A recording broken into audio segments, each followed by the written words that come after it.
Welcome to High Infidelity, the best cheating videos on YouTube. If you enjoy this content, remember to subscribe and turn on notifications. Now let's get into the video. My wife gets promiscuous with other men when drunk and blames it on me.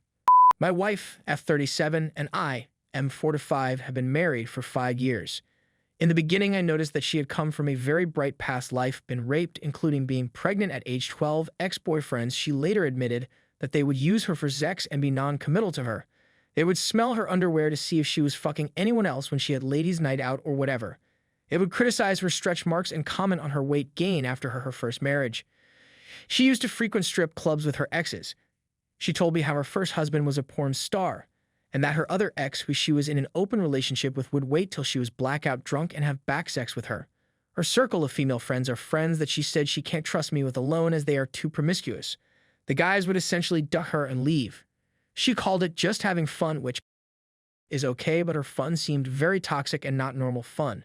She had an amazing body and would really take care of herself physically. If there was any type of abuse you would find in a relationship, she basically has the t-shirt for all of them. I understand and know that we all have a past and there's nothing that I can do about it, so I accept it and I hope that we can forge a living relationship together. My experience with her, I had just lost my business and had been struggling to find work for a while. I was never idle. I would make money here and there, flip cars, started a delivery service, and then we started working together with her being the breadwinner. She gets drunk sometimes and then blacks out, so there could be an alcohol issue / a stress issue / depression issue. When she blacks out, she would become aggressive towards me only. Swear me, hit me, try to make me jealous, dance sexually with other guys, allow other guys to put their hand up her dress. There were not many occasions, however, I always asked her to direct her attention to me when drunk, but she can't help herself. She told me she has a problem when drinking, and that I should help her when drunk or to protect her, but she literally runs away from me when drunk. But this weekend she disappeared with her best friend's husband twice. She even changed into a sexy dress with her breasts half falling out. The best friend is a confirmed cheater, and I didn't say anything to her husband about this. The thing is, her best friend was trying to get with me and physically holding me back, so that my wife can go be alone with her husband for a while. When I realized what the fuck was going on, my wife told me she's just having fun and that I shouldn't be jealous. My wife then took my hands and placed it on her friend's ass and asked me if I want to fuck her.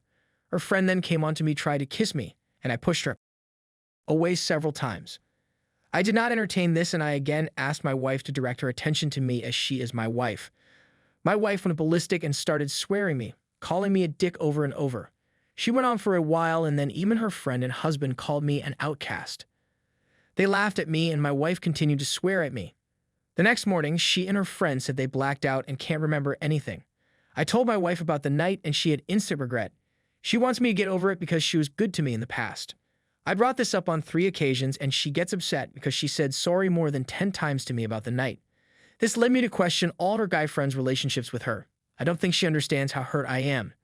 In my anger, I said, how about I treat you the same as how you treat me? And that maybe I should fuck someone to make her jealous. I was and have been totally committed to her. She expects me to get over it because she blacked out again and that she needs help with alcohol. Her family does have serious drunkards and ex-drunkards who can't hold their liquor. We do not have the same values as she sees sex as nothing, while to me sex is intimate and private. We have a daughter together and we both have our own children from our previous marriage. I haven't confronted the couple, but I intend to. Story 2. Found out my wife has an affair while I was working hard. Went to AP house to beat him up and told everything to his wife. I'm planning to dump her. Married 13 years when I found out, and it hit me like a ton of bricks. I was never a relationship kind of guy. Sure, I had some relationships, but I'd never felt close enough to any of them to invest emotionally. Handsome, athletic, wealthy, and highly educated. Enter my wife. Beautiful teen beauty queen, smart, funny. Like the same stuff I liked, Grateful Dead, beer, and I was smitten instantly. I'd never felt it before, and it feels like a punch. Right in the liver when you realize you're hopelessly in love. Fast forward a couple of years and we were married and trying to have kids. Turns out she had a condition called premature ovarian failure, meaning she hit menopause at about 18. Over 8 or so years we tried everything and I spent hundreds of thousands of dollars on treatments, ultimately landing on an adoption waiting list. All the while she kept telling me that she felt horrible for her inability to bear children and that she didn't deserve me. I should move on and have my own children with someone else. I told her that I would never leave her side and I would give everything I owned to allow her the gift, a woman's natural born right of creating a life. Finally, we get the call from the adoption agency. A birth mother chose us.